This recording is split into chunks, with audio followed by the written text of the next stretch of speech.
Hello, ladies and gentlemen. Welcome to the Joe Emilio Show. I am back once again with a live stream slash podcast, and I have two guests on the show tonight, Sve and Sibo. Ladies and gentlemen, say hi, Sve and Sibo. Hello Hello, everyone. guys. Thank you so much, Joe, for having us. Only a pleasure. So let me just give a bit of information as to why you two are on the show, so that some of my subscribers can understand why this conversation is happening. So basically, for those of you who don't know, I and a fellow friend of mine, Mork Rock, some of you may know him, have our own podcast called the Based Edge Podcast. And we had Phil Craig, leader of the referendum party, on that show. And we had a long discussion about Phil himself and Cape Independence and South Africa and DA. We spoke about a lot of stuff. Phil, towards the end of the podcast, gave quite a based opinion on South African voters. And we clipped that. We put it out there into the ether. And boy, as we thought, some people got upset. Some people had opinions. Some people agreed. Some people disagreed. And that's fine. We knew that was going to happen. It's a based opinion. Some people like it. Some people don't. It's fine.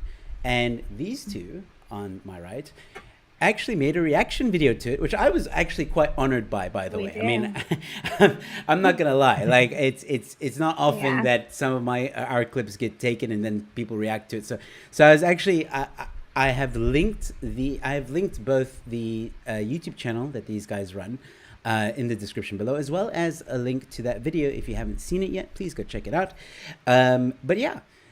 So I reached out to these lovely people and I said, hey, let's have a discussion, because some of the stuff you said in that video, I'm quite curious about. I want to have a genuinely honest conversation about your opinions, about your thoughts. And I do think that we're not going to agree on a lot of things, but that doesn't mean we have to hate each other or dislike each other. I'm pretty sure you two are very genuine, nice people. I have no reason to think otherwise. But I also think that it's healthy to have discussions with people that you may not agree with on some things. We might learn something, is the whole point. I mean, I've had a lot of discussions with people on this channel. A lot of them agree with, we see eye to eye on a lot of things, but it's time for me to have guests on the show that I may not agree with all the time. And hopefully not just us, but also viewers can learn something. So that's the whole point of tonight, and I hope that it's a riveting conversation. And as I've mentioned to my guests, and I'll mention to the audience listening, because there is a few of you already tuning in, we're not going to be mean to each other. Okay, there's no swearing or anything like that. I mean, I don't know. The conversation might get heated. It might not. Yeah. But we're going to remain respectful. That's the agreement, because there's no point in being ugly towards each other. We just want to have a nice, honest conversation. And that goes for those of you in the live chat. If you guys start, being mean, I'm gonna have to block you. My moderators will do the same as well. So keep it. I mean, you're more than welcome to ask questions to the guests, as long as it's respectful and genuine. We will ask it. I mean, I can pop up very easily some of the comments that are coming in already. Jesse is a long-time fan of the show. Hello, Jesse. Thank you. Away. Thank you for tuning in. There's also a few others. Question mark, interesting name, says that they're here for Sibo and Spey. Hey. That's a day one right there. So great. I'm happy to have you guys on, and let's start with an interesting one. I think let's start with the big elephant in the room, so to speak. Let's start with Cape Independence. Now, full disclosure, I am a supporter of Cape Independence. I support the idea. Okay. So why, from your point of view, and we'll start with Spey, why, from your point of view, may you think, and I think, correct me if I'm wrong, but I'm assuming you, from what I gather, you don't like the idea. So just explain why. So just to start off, thank you, Joe, for having us on your show. And I totally disagree with the whole idea of Cape Independence. I feel like it goes against everything South Africa stands for. And the whole idea of South Africa when it was formed in 1994 was that South Africa is one.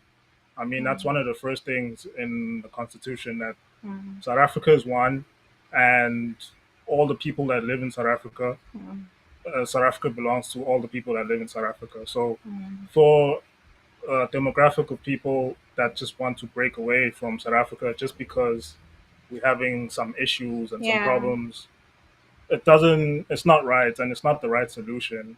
And I can understand that some people feel frustrated and some people do not like where we're going, but there's hope.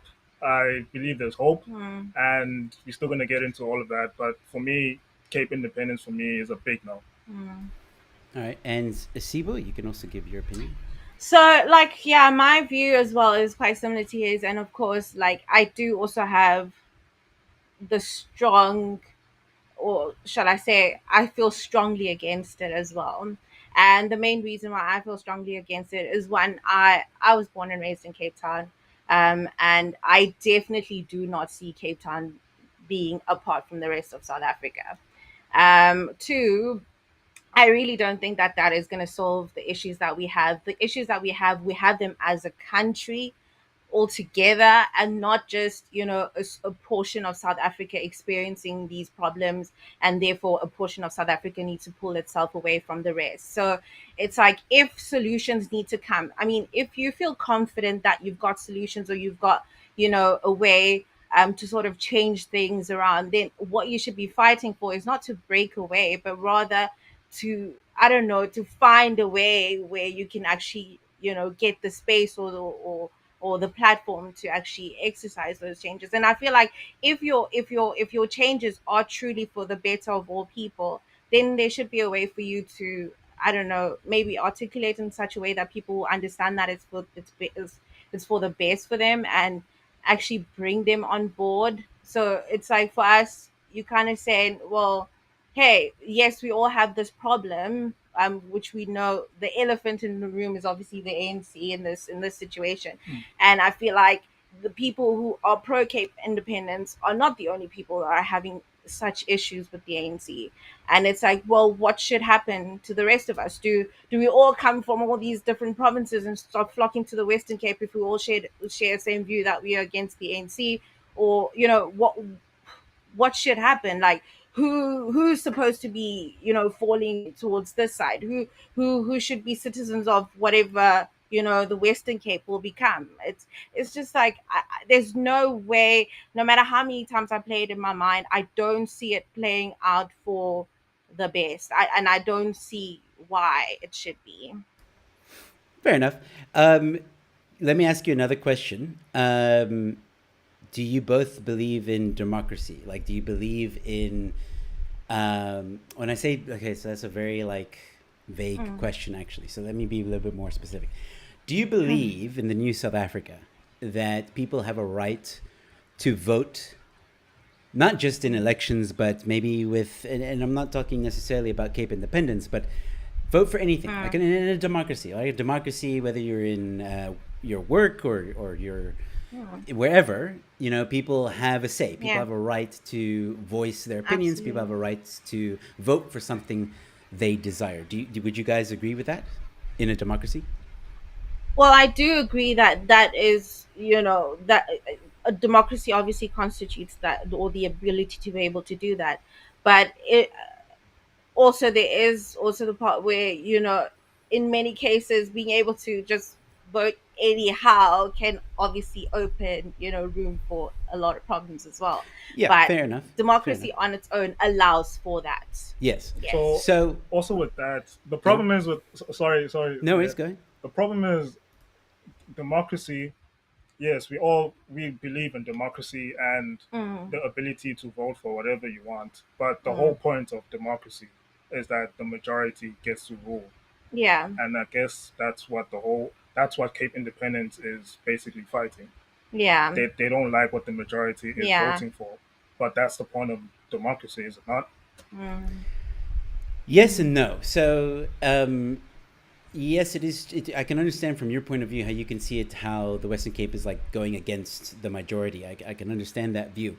But what I'm getting at is, you have a province, okay, that whether you believe the polls or not, apparently there is data out there that shows that more than 60% of Western Cape people would vote in a referendum. That doesn't mean that they would vote yes, doesn't mean they would vote no, but it means that they would vote in a referendum. Okay? Close to and over 50% apparently are for Cape independence. Now, the only way to really put that to bed, the only way to really say, beyond a shadow of a doubt, if the Western Cape people want it or not, is to hold a referendum. And a referendum is, in its own right, democratic. Because you're asking the people, okay, let's see with the Western Cape what the people want. And that's the democratic process. Now, do you guys agree? Yes. Do you guys agree that that process is democratic? Well, I agree with that. Yes. Okay. So, um, But now that would also be like, so what does the larger South Africa do then? Do you understand what I'm saying? There's a majority of Western Cape, maybe if you put it in that way, that maybe the majority of the Western Cape want it, right? Which, if you look at the bigger picture, the Western Cape is not really a majority within the bigger South Africa. Correct. You understand what I'm saying? So if you want to break it down further, then obviously you'll be like, okay, in the Western Cape, yes, we probably have a majority, which we're not saying, and I'm sure you're not saying that is the case. You're saying maybe. We're speaking about maybes, right? So what happens then to the rest of the South Africa who say no? That is also, they are also exercising their democratic right as well to say no. So in this case, which majority do we listen to? Okay, so according to how the democratic process of this situation would work out. So a lot of people would argue that, well, the president is the only one that can hold a referendum. That's not true. The premier of a province can hold a referendum. And when a premier, in this case it would be Alan Winde, because he's the premier of the Western Cape, when a premier holds a referendum, it is only for the province, because it is the premier of the province that is calling for a referendum for the province itself. So in reality, unfortunately, the rest of South Africa wouldn't have a say in what the Western Cape or wouldn't have a say for Western Cape, because at the end of the day, the Western Cape secession or the Western Cape independence is a decision for the Western Cape people. That's the democratic. That's why I said, and I said this earlier. We're asking for the Western Cape people to decide, because it is their decision to make, if that makes sense. But the Western Cape is part of South Africa, right? So we also need to remember that the premier does not own the Western Cape. It's not his personal possession or her personal possession. You understand what I'm saying? For them to be able to make whatever decision they'd like to make with it. You understand what I'm saying? Yeah. Just as much as it does not belong, it belongs to the people of South Africa. So remember, land belongs, how it should be, land belongs to state, right? State is people. It's not the government, it's people. It's all who reside within that space, right? So the Western Cape belongs to Lucy or Tepo or whoever that stays in Limpopo, as much as it belongs to, Cebu or whoever stays in the Western Cape. Do you understand what I'm saying? So they also have equally a right to say or make decisions regarding their country and a part of their country as the ones in the Western Cape do. So it's like, yes, what you're saying would be okay if it were so that the Western Cape was on its own and maybe we're fighting to bring it back, but it is a part of South Africa. So South Africans, wherever they are located, have equally a right to speak on.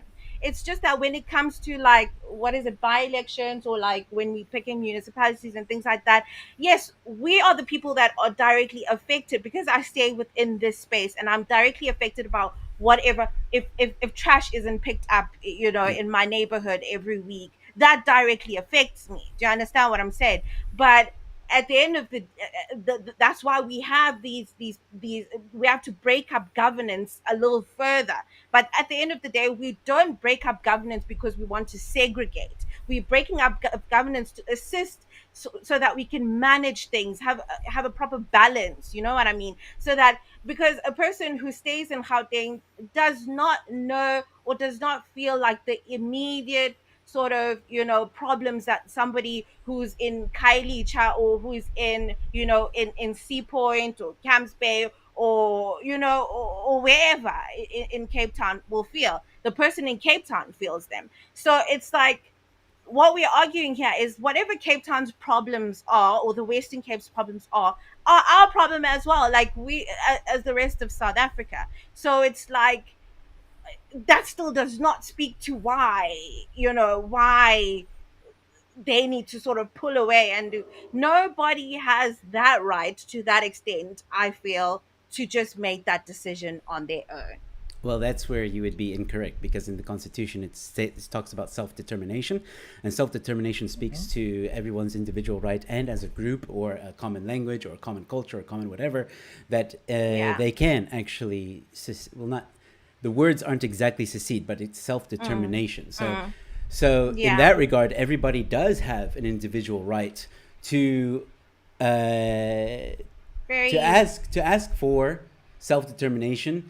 One could argue that self-determination is not the same as secession, and if we're honest, the South African Constitution does not vehemently say that secession is illegal, but nor does it give a clear guide as to how it would be achieved. It's very vague. Yeah. It's very it's almost like open to interpretation for many. Absolutely. And that's why there's a lot of sometimes misguided, sometimes not misguided. So, nobody really knows, okay, this is exactly how it's going to happen. But in terms of a democratic process, there is one. And I understand what you're saying with Western Cape being part of South Africa, all that stuff. And to some extent, you're right. However, like I said, there is a group of people. And let's say, for example, that they are saying, we want Western Cape to be on its own. And it's a sufficient amount of people. Again, the only way to be democratic about this process is to say, okay, let's hold a referendum for the Western Cape. Let the Western Cape people decide. Because, hey, you don't know. Maybe if the referendum is held, everyone says no. And then boom, then it's over. Then it's done. There's no more talk about Cape independence. The Western Cape people have decided we want to be part of South Africa. Cool. Then even I will say, all right, cool. Western Cape decided, whatever. Let's try and fix South Africa then. Let's do, and I'll be on the same gravy chain as you guys are. So but what I'm saying is, I understand that side of but South Africa's are right now, you guys are part of South Africa, blah blah, and you're right. Right now we are, but also right now there is people saying we're not happy being part of South Africa, and we want the right to vote to secede.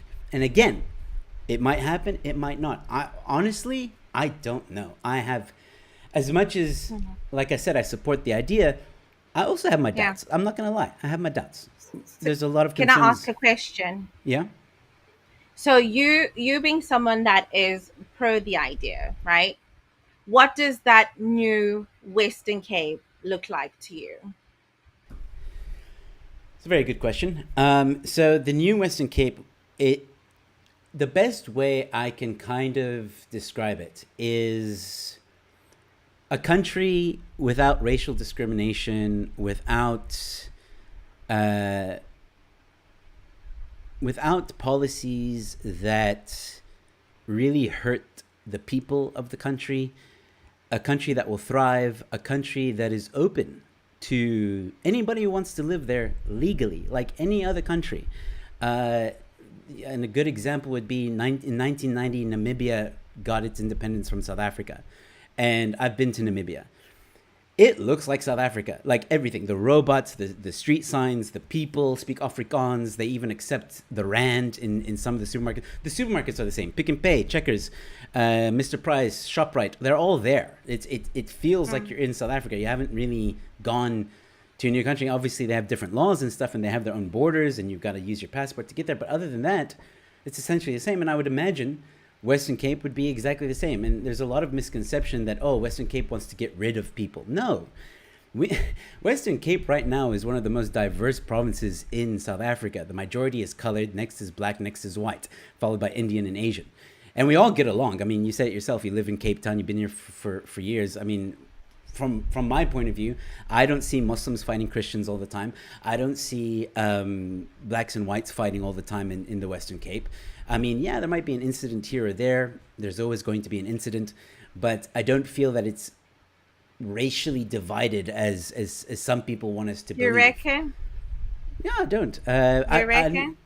I think I know where you're going to go with that, but that's a whole nother can of worms. What I'm saying is, what I'm saying is, if you go to the supermarket, I don't know. Okay, let me. If I go to, I don't know, somewhere, which I have. I've gone to townships. I've gone to areas that are not as well off, if I can put it that way. I never felt threatened. I never felt like, I never had someone tell me, fuck off out of here or whatever, I was welcomed. I had braais, that's what I'm saying. Like, we're not vehemently hating each other is what I'm trying to say. And in the new Western Cape, I believe, and I would hope, that kind of culture would remain and only better the people, give the people a greater chance of being lifted out of poverty, being and a greater chance of basically wealth. Because at the end of the day, like, regardless of Cape independence, poverty under the ANC has gotten worse over the years. Unemployment's at its highest. Western Cape has a better unemployment rate than the rest of South Africa. And that is an indication alone that if we were independent, we'd probably have a very good employment rate, and people would have jobs, and jobs give you security. They give you food on the table. You can buy a house, you can buy a car, you can own land, all that stuff. All that stuff is possible. And that's what I think would happen. And how do you suppose that the gap between, like, the haves and have-nots in Cape Town would be sort of bridged? Because we know it's quite an extreme gap. That's why we have some people that would say, oh, the Western Cape is, beautifully governed and whatever, because we're focusing on a certain section, right? And then we obviously know that there's another section which is very much Western Cape as well. So I'm just quite curious, like, what would you say the plan would be to sort of bridge this gap, so that anybody would even consider for a second that this is probably a great plan or whatever. I'm not a politician, but what I will, from the research I've done into that situation, because I've spoken to people who are waiting for houses. They've been waiting for, 10, 15, 20 years for a house. That is not necessarily the DA's fault. The DA gets a certain amount of budget from the ANC government to build housing. And I think the stat was they can only build 3,000 a year from the ANC budget. And they try and add to that, but it can only do so much. And obviously, because of the population growth, it's not catching up. So that's one aspect. The other aspect is the unemployment rate, which the DA has, like I just said, done quite a good job of making sure that the Western Cape is at least better than the rest of the Western Cape. Than the rest of South Africa. And in terms of fixing the gap, well, that's easy. There shouldn't be legislation and regulation that suppresses business. The reality is in South Africa that businesses are not incentivized to really hire people, if I'm honest. I know that's a tough pill for people to swallow, but it's true. And I do know that there's... Are you saying there's no budget, not enough budget? No, in what way? What I'm saying is it's a very multi-layered issue. That's the problem. So you have a poor education system. You have a poor crime and justice system. Okay, this when you have a poor education system, you're breeding people who don't have the skills and the know-how to do something, whatever, you know. When you have a poor crime situation, you're breeding criminal activity. So those two coupled together are a recipe for disaster. It's why there's gangsterism. It's why there's all this corruption. It's why, like, this stuff is so infused into the system that it's really difficult to get rid of. And I would hope that if a Western Cape independence happens, that certain people in power would be like, okay, we need to do a clean slate. And I would imagine some gangsters are not going to be happy about it. Maybe they would, maybe they wouldn't. I don't know. But that would have to be tackled. The drug issue would have to be tackled. And in doing so, once you've done that, you improve the education system, you improve the justice system. Once you have managed to bring people that have skills, businesses are then more inclined to hire you. You're more open to jobs. If a business thrives because you're able to deliver on your job, basically, so if you are so good at your job that you're able to give that business good, successful work or income, right? Because obviously if you have employees, they're doing great work, people are happy, you get more business, everybody does well, correct? So yes, I'm talking about almost like a free economy kind of situation, right? Not based on color of your skin or whatever, basically based on merit. If you come to me and you say, listen, I have a degree in, I don't know, woodwork, and I see your business, you're looking for a carpenter, whatever, and I look and I'm like, okay, cool, you're hired, and I see you're doing a fantastic job. I'm going to give you a raise. I'm going to do all that stuff to make sure that you are thriving because the business is thriving. I know that there's situations in South Africa that unfortunately it doesn't work like that. But when you have a free market and you're being underpaid, you can leave that job and go to another job because the jobs are endless, right? Yeah. That's what happens. That's what happens in a free market because you have so many options. You can leave an underpaying job and go to the guy that's going to pay you well. But we can't get there unless the education is fixed, the crime situation is fixed, and legislation that hinders businesses from wanting to even hire people, because that's why there is people who are underpaid, people like illegal immigrants that get hired by businesses and stuff like that, because people, the reality is if you hire someone and they don't do their job, it's not easy to fire them because they can go to the CCMA and the laws favor the employee. Not even if you steal. I've seen this with some of my friends' businesses. They're so scared to fire that person on the basis of stealing. I'll give you another good example. There's a big restaurant in Johannesburg, all right? I cannot, because they're in a legal battle right now, I cannot mention names. But the employee basically stole millions from the business. And the boss couldn't fire them on the spot when he found out, because when he went to the police and he went and did research and spoke to lawyers, they said, no, we can see that they've stolen. But you need to bring so much amount of evidence that the court will see. But it is a tricky situation though, because we do know that there are cases where people are unfairly dismissed. There's a lot of cases and of those that. should be and those that should be is fought. why Yeah, those should be fought, and that's why I mentioned that your justice system and your crime situation needs to be fixed. If you have a good justice system and you have a good crime system, people are less inclined to do stupid things, right? Yeah. So that's why I say it's a very multifaceted issue. It's not one wrench is not going to fix the whole problem. It's so multi-layered to get to where we want to. And I believe it would be easier because of the way that the Western Cape has been.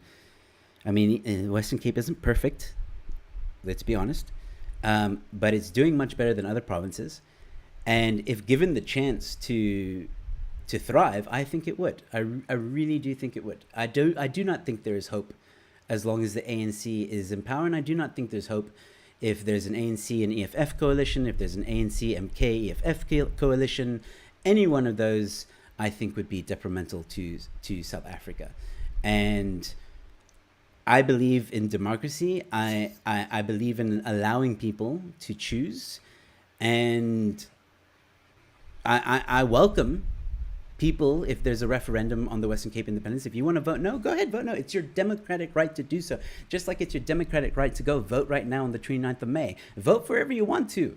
It's your democratic right to do so. But let's have a referendum and decide once and for all. And then, again, if everybody votes no on the Western Cape independence, I'll shut up. It's not a problem. I just want to add, well, not ask, but just go back to the point of like the Constitution. Like, I get why you're trying to make the Western Cape seem like they can just vote in their own, and the Western Cape can just operate in a vacuum. But unfortunately, you're like to bring up the Constitution to say that the Constitution allows for this, but you also don't like to bring up the fact that in order to amend the Constitution, especially like certain sections, you need two-thirds majority of the whole National Assembly to do that. And in order for the Western Cape to succeed, you need to amend like I think Section 1, because Section 1 includes the Western Cape, and that requires a two-thirds majority. And people like to ignore that, or they like to bend the Constitution to their narrative. But at the crux of it, at no matter how you look at it, you're still gonna need to include the rest of the country in order to make this decision. in the decision making. So this whole thing of like saying that you can only operate in a vacuum is not really like correct, if you're being honest. I'm not saying that. Maybe some people say that, but I'm not saying it. And I know I'm not saying it because maybe I should explain, from what I understand, how the democratic process would work. So first you have a referendum. That's the first thing that happens, okay? We could argue for days on end about who should be involved with the referendum, but the fact is that when a referendum is held, the Western Cape, that's just how it's going to happen. The Western Cape will be the ones who vote. Once they vote, and let's say it's a yes, majority say they want to leave South Africa. After that, it's not that like, cool, referendum's had, and from this moment on, once it's a yes, we're done with you. It's not how it works.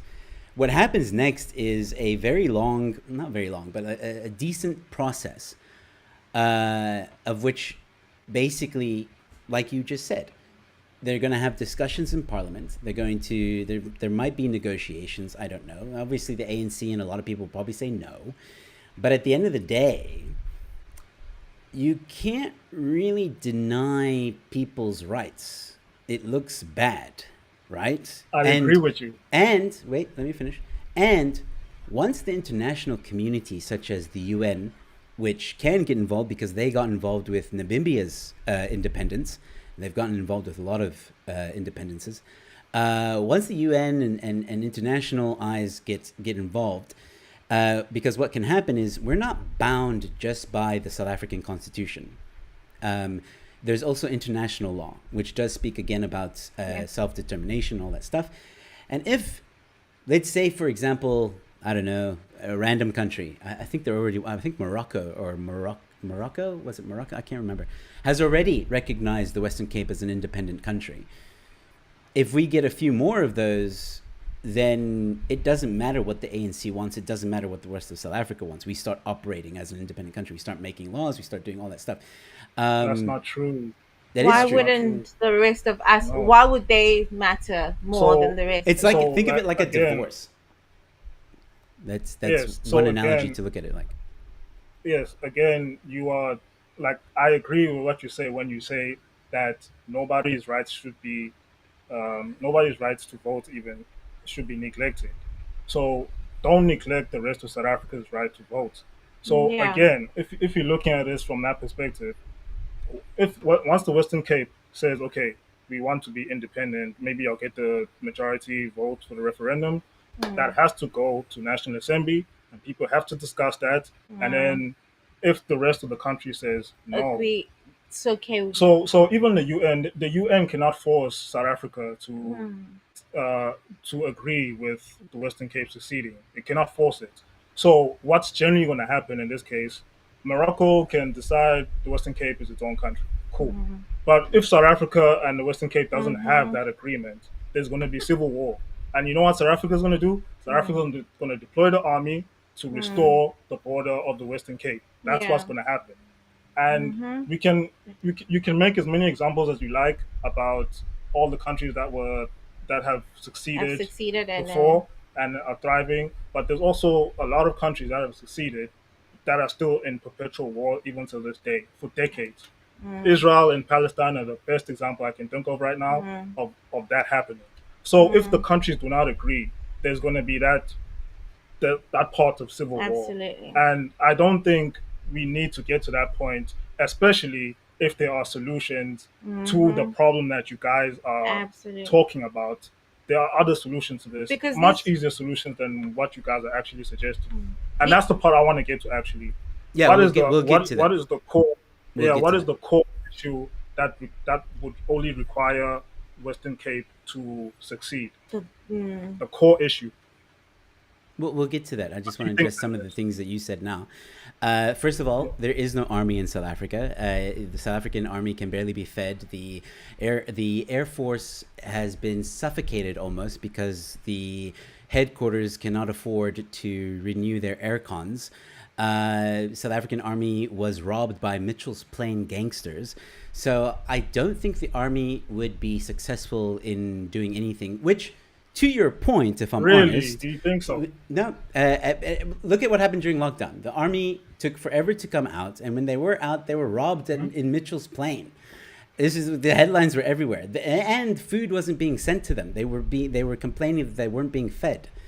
So... Okay. I don't think the army can do much. And there's articles, Google it. There's articles of how the Air Force, most of the planes don't work and they don't have budget to fix it. Like I just mentioned, the headquarters of the Air Force can't afford to fix their air cons, and videos have been leaked of how these men are suffering. And at the time, during like the peak of summer, it was like 40 degrees Celsius in their room. So the ANC doesn't do a very good job of maintaining their army, which is why I think the army's just going to fail. I'm not saying that the ANC wouldn't attempt to do it. They probably would, but I don't think it's going to really do much. On the topic of civil war, though, that is a fear.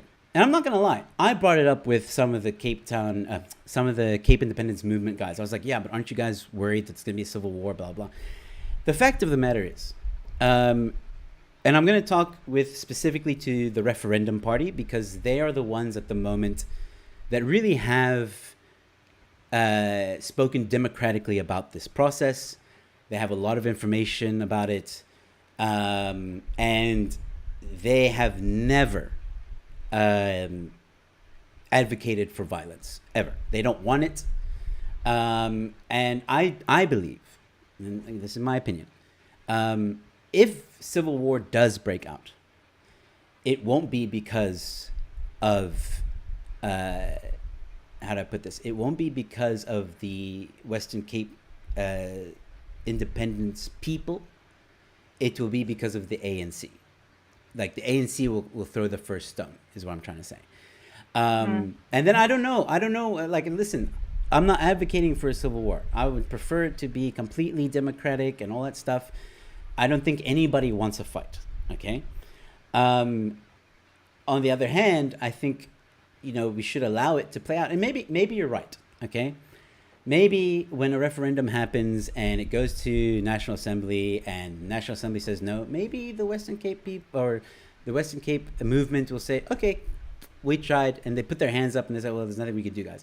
I don't know. I'm not a complete expert on the process of how this happens. I do know a little bit, and from what I have researched and found out is international law allows for it.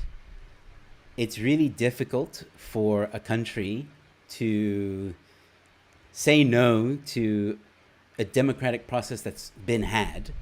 It doesn't look good in the eyes of international. And you're right, they could ignore it. It's the ANC, I will be the first to say that the ANC definitely does whatever they want to do. Okay, if they don't like something, then they're going to make it known.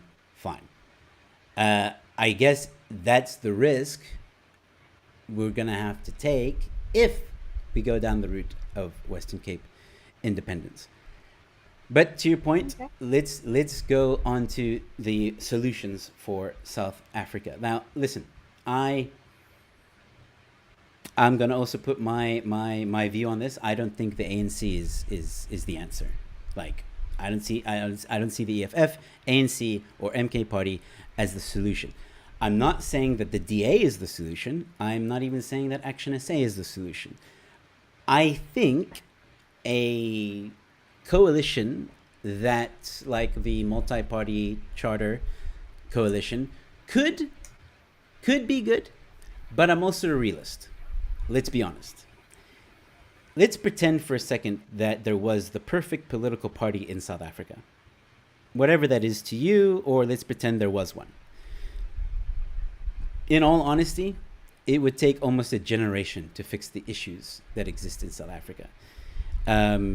There's so much that would need to change to fix it, and that doesn't mean we should lose hope. I'm just saying the reality is, if there is a new government tomorrow, it's not just gonna change. That doesn't mean that's the reason why I'm pro Western Cape independence. I'm just a realist. Like, I would love for almost any other party to be in control of South Africa that doesn't base their policies on racial discrimination or suppress the people, that believe in free markets, that want to right the wrongs of the ANC, bring back electricity, bring back service delivery to the world class, all that stuff. Like, lift people out of poverty. Like, I'm all for that, dude. Like, don't get me wrong. Like, I'm all for that. I don't care if the people that are in power are black, colored, white. It doesn't, just as long as you do your freaking job. Because people must remember the taxpayers are what pay these people's salaries. And I think we've forgotten that. So those people must start allowing people to thrive. And when I say those people, I mean politicians. Must start allowing people, the people of their country. They must protect their people. That's a big one. Crime. They must protect their people. A good justice system. An economy that allows everyone to thrive. Not specific people, but everyone. Great education system, because that goes hand in hand. And then you will see a prosperous country. There are some parties out there that agree with that and are pushing for that. I might vote for them. I'm still doing my research. But I know that the ANC is not going to deliver that, nor is the MK, nor is EFF. That's where I stand. Yep. So that's fine and everything. So my issue with this whole Western Cape independence is that we all want the same thing. Yeah. Like, we all do want the same thing. And I would like to phrase this, because I've been watching a lot of Phil Craig's videos online. He's very clever in the way he words his thing. So I like to say that the South Africans in the Western Cape do not have a different view from the rest of South Africa. Yep. So if you just look at the Western Cape also on its own, if you look at the Western Cape, the people that always be touting out the DA is perfect. Well, not perfect, but the DA is the best. DA is the best governing party in the country, and so forth. They always be touting out. Sorry. Yeah, a little bit of. We breaking. Yeah, we're good. We got you. We're good. Yeah. So those people that always be touting that the DA is the best running country. I mean, the best governing country in the best governing party in the country. If we just look at the Western Cape, the DA has been losing voters for the past couple of years now. Like, I think in the 2021 municipal elections, they've lost a couple of seats. They've even gone to a lot of coalitions as well. And the people are voting to say that they're not happy with the DA's governance in some areas. And in some areas, and those people that you're like to neglect, the ANC is the dominating party in some areas. And if you just look at the Western Cape, the DA is the biggest party there right now, but the ANC is still the second biggest party by like half the seats that the DA has. So to say that people like to put out this picture that the DA is like unanimously, I mean, the Western Cape is like unanimously the DA, and the DA is basically running everything and everything is good there. But if you just look at all of those things, the DA is losing municipalities to other parties, going into coalitions. That's showing you that the voters are not happy with the DA. And to say that for for like 30 years now, the DA has been voting for a government, well, has been governed by a government that they haven't voted for. If you look, the ANC was the dominant party in the Western Cape early from '94 all up until like 2009. That's when the DA took over in 2009. Yeah, I would So agree. I would just forget about all those years. Yeah, I would agree with that. By the way, he is mistaken when he says that. I just wanted to agree with you on that. Yeah. So Phil Craig is good at what he does. He's good at marketing, and without him, we probably wouldn't even be talking about this. Like, because I was doing my research and I saw that this idea was actually like conceptualized in like 2007. Yeah. Like in 2007, and then the Cape Independence Party was formed in 2008. Mm-hmm. So if this idea was conceptualized in 2007, in the best years of our democracy, Absolutely. how does it make sense to want to secede? Well, conceptualize this idea in the best years of our democracy. Yeah. And again, I was watching another video where this guy was even saying that he saw this coming in '94. Yeah. So as soon as the ANC took over in '94, he saw it coming, and he immediately deported his family out to other countries, and he says his family will come back as soon as Western Cape gets independence. Yeah. So now there's just more excuses. Yeah, so if you just think about the conceptualization of this idea, it's not because people are unhappy with the government. It's not because of that. There's something else. There's another ulterior motive going on. That we want to know. That's the one that we want to know. That's the one that people are not talking about. I can talk about that. So the conceptualization happened with the CIP. Well, actually, they weren't called the CIP. What was their original? It doesn't matter. They changed their name now to Cape Independence Party. And I have openly said this many times. I do not like them. You might be like, well, why, Joe? Because they're Cape Independent. Their messaging, everything they do, I don't agree with. It's not the vision that true Western Cape independence people, or at least if you believe in democracy and you believe in equality and you believe in all these things, a rainbow nation and all that, I don't feel that they represent that, the CIP specifically. And they've done a lot of mistakes, so many mistakes. And I believe, and I know the party leader of Cape Independence. His name is Jack Miller, and if he sees this, he's probably gonna call me. I'm sorry, Jack. You're a nice guy, but your party sucks. Like, I'm sorry.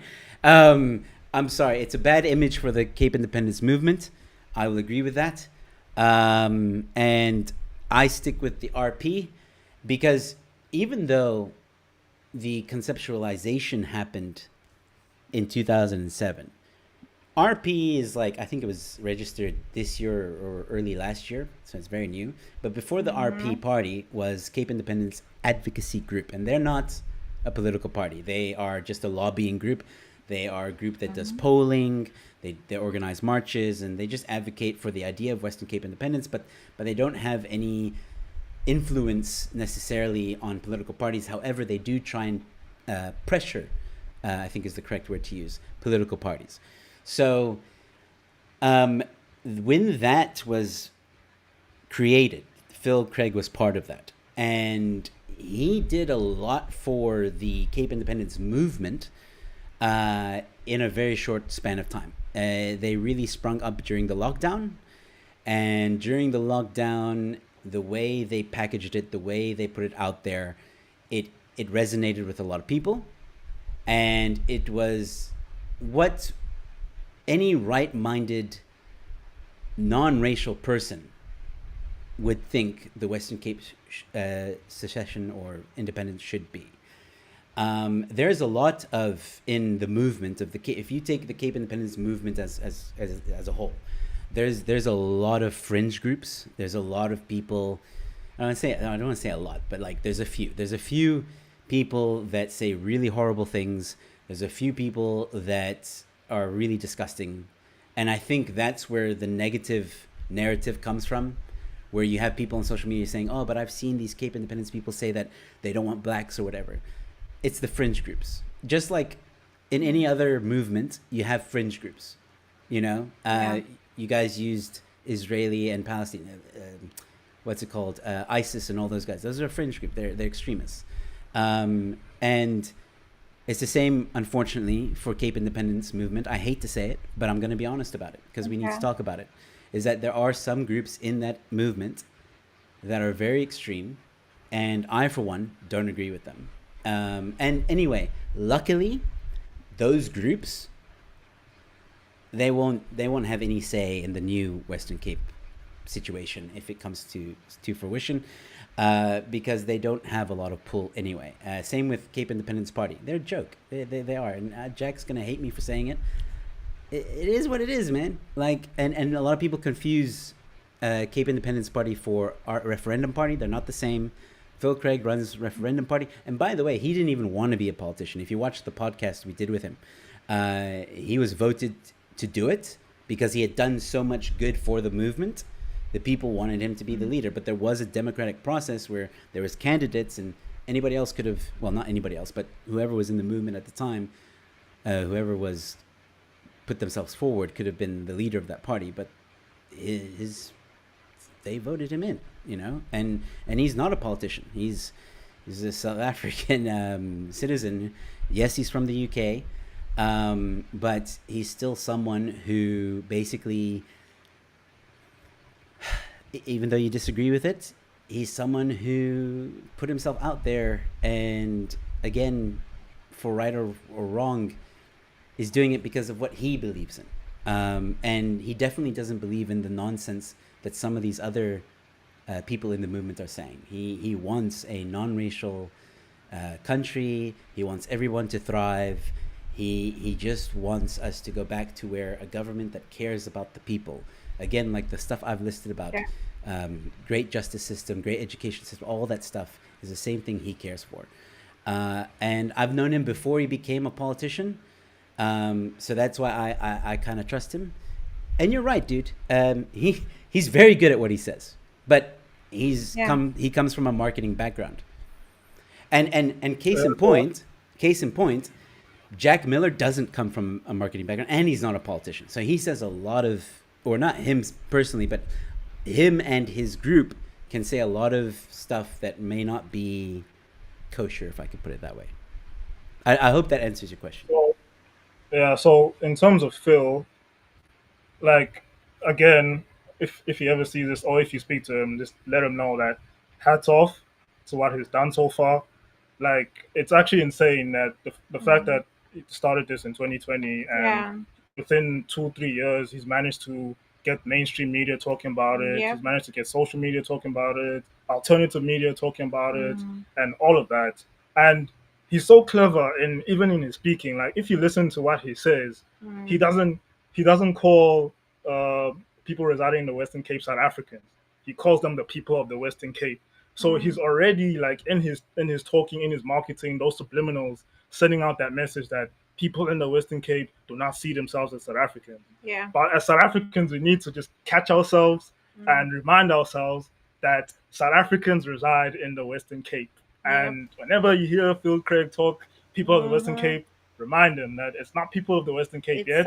It's South Africans residing in the Western Cape. But I love I love the fact that you said yet, though. So to him, I feel like, I don't think he's racist. I don't think he's racist at all.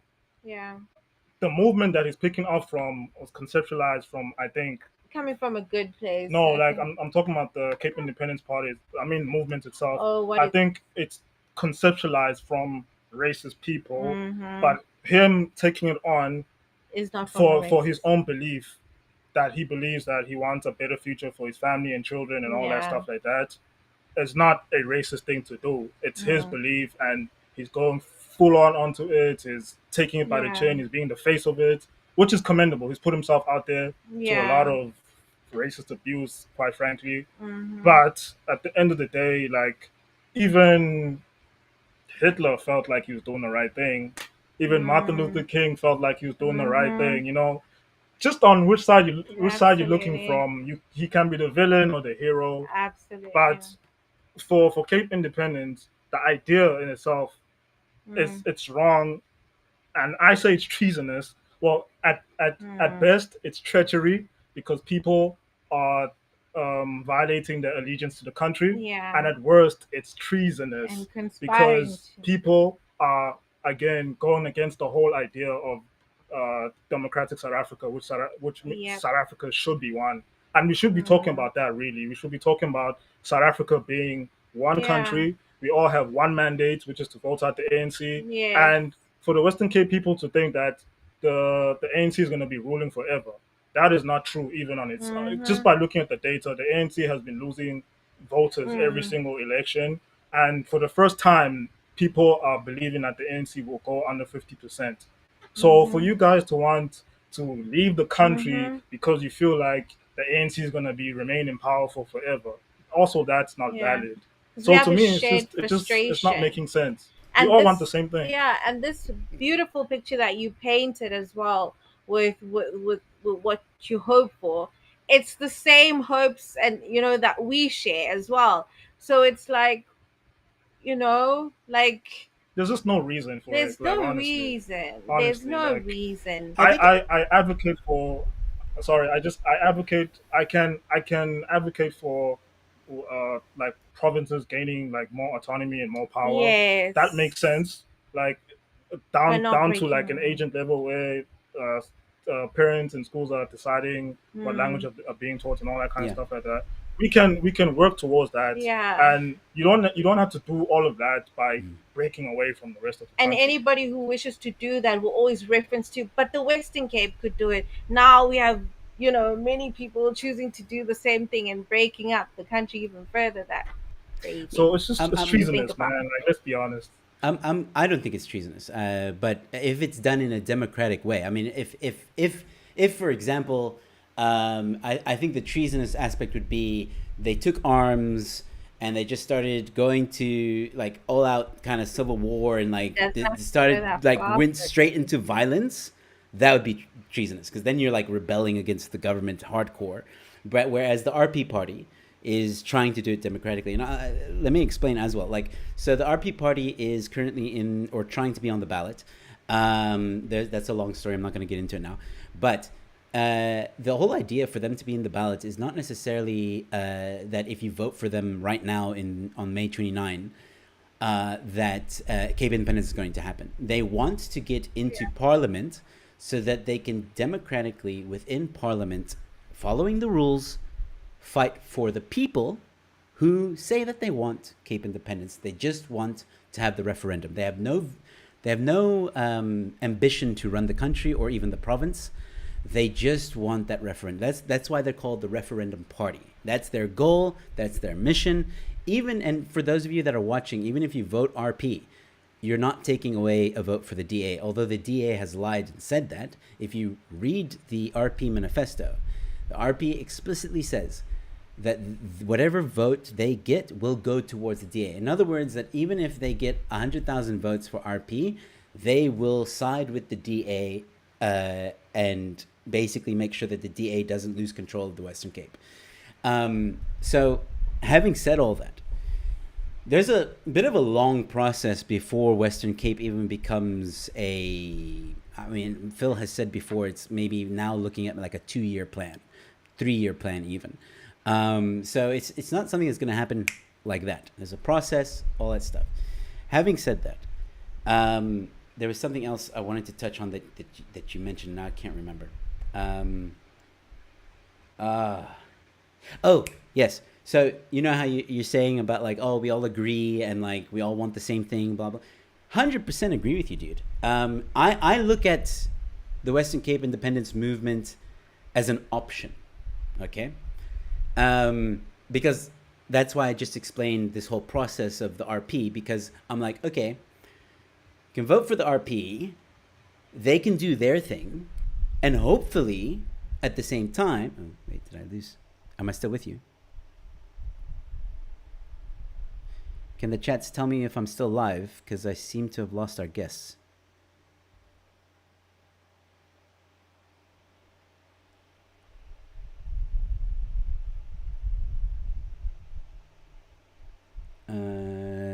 someone tell me if I'm live? Ah, shit.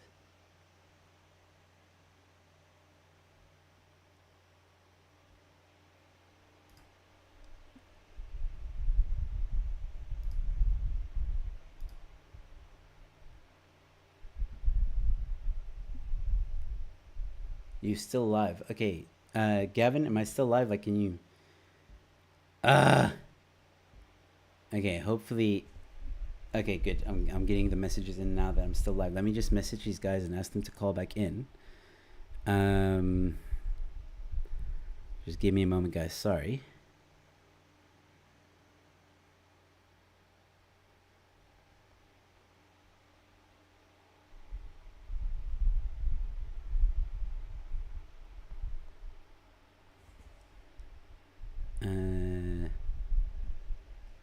Okay. Okay, cool. People are telling me that I'm still alive. Good, good, good. Yeah, I thought so. All right. I'm going to try and hold that thought. Okay, here we go. Cool. Sorry. I don't know what happened there. So what I was trying to say is basically I agree with you. We all want the same thing and all that stuff. I see the Western Cape as an option, which is why I explained to you the whole RP thing and them going into Parliament and stuff like that. So I'm thinking, okay, if they go and they do that, in the meantime, we get a coalition government, for example, a good one, then maybe things will change. Maybe South Africa in 5 years will start looking better, and then the Cape independence movement will actually die down. I don't know. We don't know. I just see it as an option, and I agree with you that right now, Western Cape is part of South Africa. Of course, it is. No one's really denying that. But there is a group of people that do, or at least would like the to explore the idea. Put it that way. And and this is what I always say with people who deny it, with people who don't like it or whatever. I'm like, cool. It's not a problem that you deny it, but at least let the people vote. And at least let South Africa vote as well. And then we're happy. Yeah, we'll just have to see how that turns out. But anyways, can I borrow you for a few more minutes, or do you guys have to go? No, we're still good. All right. Good. Because we spoke a lot about the Cape Independence, but like what I really want to know is because in your video you mentioned that ANC is like the only hope for the people. So and now you said you're against the ANC or you don't think it's the best hope. So I just want you to clarify that statement, and also what do you guys think is the solution? Do you also believe in coalition government? What do you think would be best for South Africa? So in terms of like politics, the main problem with the ANC, well, the main problem with politics in South Africa is that the bar is just so low. Like politics is boring, people are not interested, and you.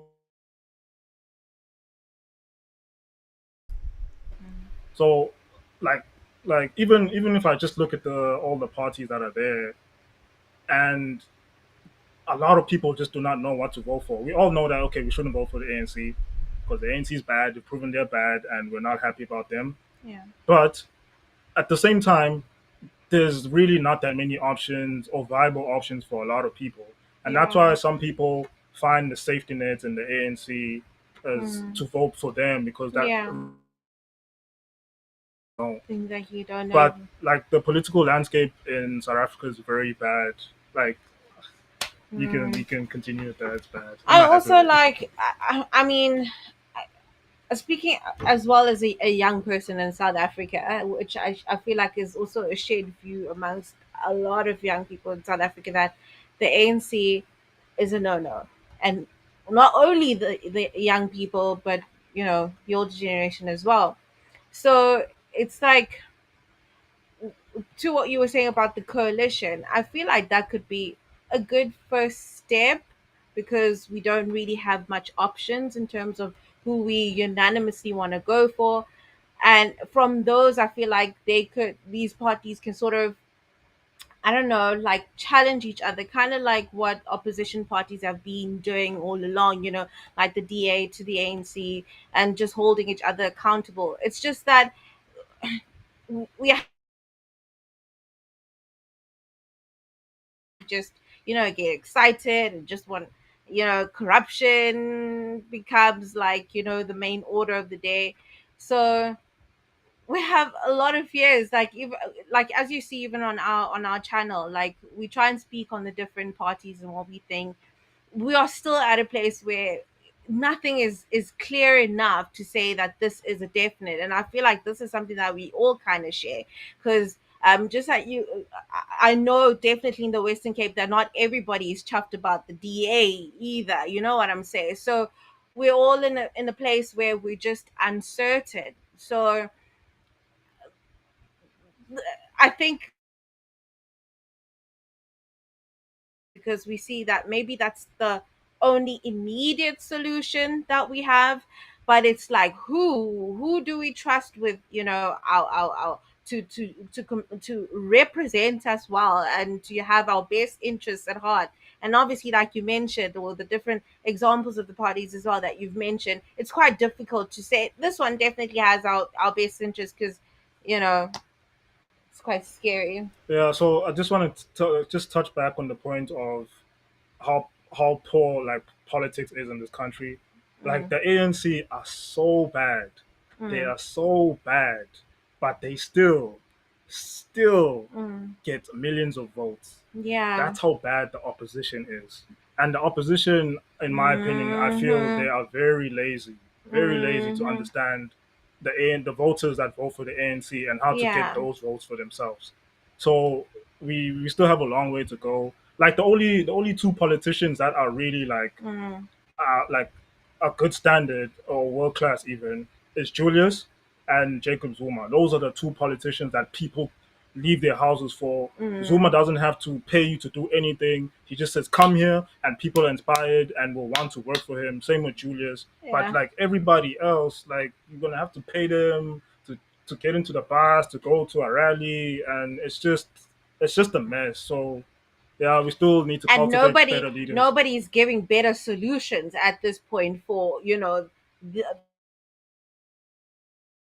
Africa, which Yeah, the it Western Cape it is it feels excluding like it itself just from. feels like a lot of the parties are always their main shtick is just point out how bad the ANC is. And okay, Yeah. we get it. The ANC is bad, but what solutions are you offering, Mm. and what are you gonna do for us? Because even that's been something that's been lingering with the DA Mm. as well. It's just they're just pointing out how bad the ANC is, but Yeah. nobody really cares about that. It's like, are you gonna serve the Like, people we know that that. you're gonna serve, or like are Yeah. you how are you gonna get the people's trust? I remember there was a point so much where people were so desperate as to, we actually just want to hear what the DA is gonna say. You know what I'm saying? Hmm. Like at this point in time, I think I might just, give them my vote.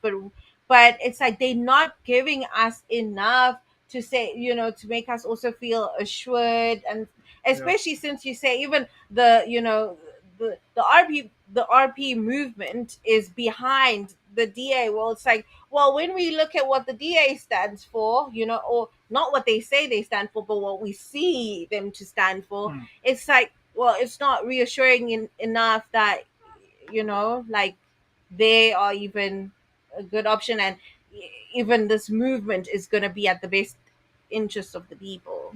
Yeah, but just to answer your question, like the best solution right now is like just vote out the ANC. Any solution that doesn't Yeah, involve the anything ANC or even a else coalition of some sort is is better than just what we wait have for now. that. Let's That's how take we it feel. one step at a time Hmm. as a country together. The first step is to vote out the ANC. All these marvelous ideas are great and all, but right now, what we need to do is, That should be our as mandate. South Africans, That's as our mandate. proudly South African Vote out the people, ANC, is to come please. together and vote out the ANC, and then from there we will rehabilitate us. We'll move out. Yes. Listen, I couldn't agree with you on that more. And you know, reflecting on this conversation, I'm pleasantly surprised. I think we have our differences, like I thought we would. But I was right in terms of like knowing or thinking that you guys are normal citizens of South Africa that care about South Africa, genuinely nice people. And that's why I wanted to have a conversation with you, because I could see it on your channel. And the reason why I'm bringing this up is because I'm encouraging those that are watching now to please go in the description of this live stream and check out Sibo and Spae's YouTube channel. You guys basically commentate on current events that are happening in South Africa. You give your own views. You are not political experts or anything like that, but you're just average South Africans who are commenting on what is going on. And so I hope that some people will go and give you a subscribe. And having said that, we have gone a bit over time, and that's fine. I just wanted to say once again that I agree with you guys. Like, vote out the ANC. That's what I've been saying for a long time on this YouTube channel. And I think I at least feel that there is an energy in South Africa at the moment that people are like, okay, we know we need to vote out the ANC, but who do we vote for? And to your point that you made in the video, your reaction video, it's about interests. And I highly encourage people to go to, this is the year that people, there's if you look at the stats, there's like maybe 5 to 10 political parties that have a chance of either becoming a coalition to get out the ANC or taking over completely. And if you look at those top 5 to 10, go and read, go there, it's out there. It's out there. You can go check out their manifestos, read and see. Okay, I that's my interest. That's my interest. That's my interest. Boom. You're not going to have a perfect political party. That doesn't exist. If you want a perfect political party that aligns with you, you're probably gonna have to start your own political party. But at least if this political party aligns with you 75%, 80%, maybe you should give them your vote. So. Yep. That's what I have to say on that, and I hope that on the 29th of May, everybody will go vote. Just one more question for you guys. You said you were born and raised in Cape Town, so I'm assuming you're still in Cape Town, or? No, I left the Cape Town. Okay. I think I left Cape Town in 2013. Yeah, so we're currently in KZN, Pietermaritzburg. Yeah, but we stay in Johannesburg. Oh, okay. All right, cool. All right. Well, I was gonna say we should meet up for coffee, but maybe next time I'm in Joburg, I'll reach out. Well, actually, like when you improve and you're able to get like a studio set up, you should invite us. We can have more conversations face to face. Yeah, that would be great, actually. A studio is still a far ways away, but yeah, definitely. That would be great. So yeah, guys. Once again, thank you so much for such an awesome conversation. I really enjoyed it. I hope you guys did too. And listen, I'll have you like anytime. I mean, if you guys ever want to have a conversation again, just you have my number, my email. Hit me up. Happy to chat. Cool. Just my closing thoughts. I just want to give free advice to all the political parties out there. The only way you're going to get out the ANC is if you focus on the poor. That's where the ANC wins. Most political parties focus on middle class and upwards, and we just use the poor as statistics. But the ANC know that the poor do not care if the DA comes to them and tells them they're the best governed country and give them all these statistics that they're the best. The poor just want and need relief right now, and the ANC gives them whatever little relief that they can get, and then the poor vote for the ANC. So if you want to take ANC votes away, focus on the poor. Yep. And then the rest, like in the middle, just your vision. Let your vision be relatable. Like, touch on the things that we want to hear. Like, give us the assurance. The assurance that we need. Like, that we will be good. You know what I'm saying? So yeah. And South Africa's won. Let's not forget that South Africa's won. Yes.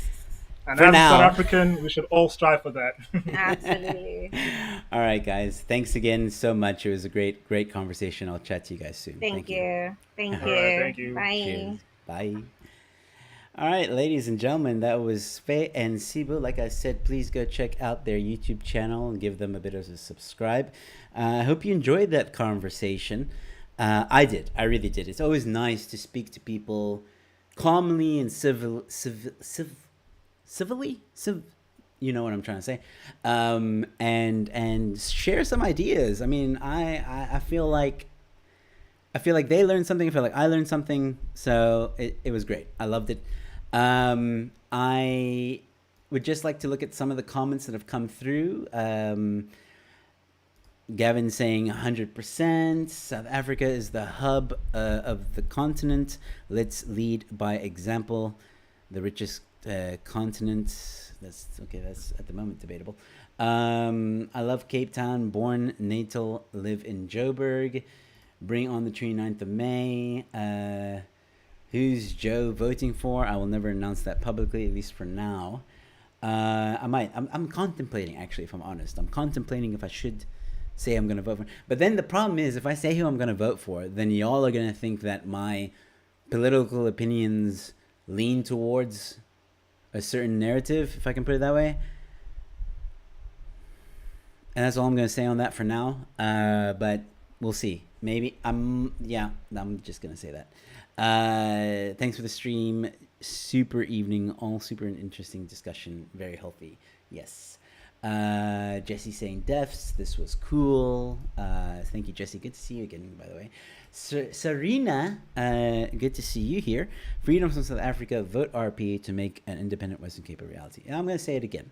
For those of you who support Cape independence, RP is the only way. Sorry. I am vehemently standing by that. And I will die on that hill if I have to. Don't worry about CIP. Don't worry about any other. RP is the way to go. And then what else? Okay, there's a lot of comments actually. Sorry that I wasn't able to get to all the comments. I was just very invested in the conversation. I didn't want to lose focus from what they were saying, but I just want to thank some of the people that came in. Sam Griffin, oh my word, haven't seen you in ages, dude. How are you? And I don't know if you're still watching. Question mark, thank you so much for popping in. Warren, thank you as well for popping in. Grasshopper, okay. That's an interesting name. 1 of 44 was here. Thank you so much for coming in. This is an interesting one. So if Texas wants to leave USA, it's not up to them to decide because other 50 states should have a say. No. That's not how that works. Listen, I know that Spey and Siebel will disagree with me on this vehemently, and that's fine. Because there is, like I said, in the Constitution, there is no clear-cut way of how a province could gain independence. But there is certain legislation in there that does open the door to it, if I can put it that way. And the RP is trying their best to make sure that they follow international laws about secession and stay within the framework of the South African Constitution. But like I said, there are other ways of gaining independence. There is a process, and that process just needs to be followed. In terms of the USA situation, Texas has actually recently called for independence. And well, they would also hold like a referendum thing and all that stuff, but this idea that all the other provinces or all the other states must also have a say, that's not how it works. It's just not. And you guys can find out on RP website how exactly the process works and all that stuff. And I know that some people will say like, yeah, but that's like apartheid-like or whatever. You're not allowing other people to vote, but it's just not how it is, because the Western Cape people want secession, and it is their issue, their topic, their decision to make, because it's them who wants it. You know, it's like, I'm trying to think of an example, but like a CEO, or not a CEO, because most CEOs don't care about democracy. But it's okay. So let's say you were in grade 12, okay, matric, and some schools are so big that they have matric grade 12A and grade 12B. So they're so big a class that they split them up into two different groups, right? So let's say, for example, and they're all grade 12, but A and B want their own, like, prom queen and whatever, king, okay? Grade 11s, grade 10s, they're all part of the school, but grade 10s and 11s and 12 don't vote. It's grade 12's vote, right? The kindergarten and grade 1 and grade 2 and all those other ones don't vote on that, right? It's just the grade 12 that votes on that. So it's kind of the same way. You're all part of the same school, right? But not every kid gets to vote on that. It's the concept is somewhat there. It might be a stupid example, but that's kind of how it is. Anyway, Patrick saying, please drop a like. Yeah, please do. Anyway, I'm going to end it here, ladies and gentlemen. Thank you for dropping that link, Gavin. I've got to go. But I just want to say once again, thank you guys so much for tuning in. Thank you for engaging. Sorry that I didn't get to most of the comments. I will definitely, next time I have a guest, and I will have a guest soon, try and pay attention to the comments. It's been a while since I've done this, so I got to get back into it. But I see you every day, though. The headline rose. Awesome. Thank you so much for supporting that show. Yeah, last night was quite fun. So, yeah. Anyway, ladies and gentlemen, once again, thank you so much for watching. I hope you learned something. I hope you enjoyed it. And I will chat to you guys soon. Keep watching. Subscribe if you haven't. Like the video. You know, all that stuff. Anyway, have a good night. Cheers.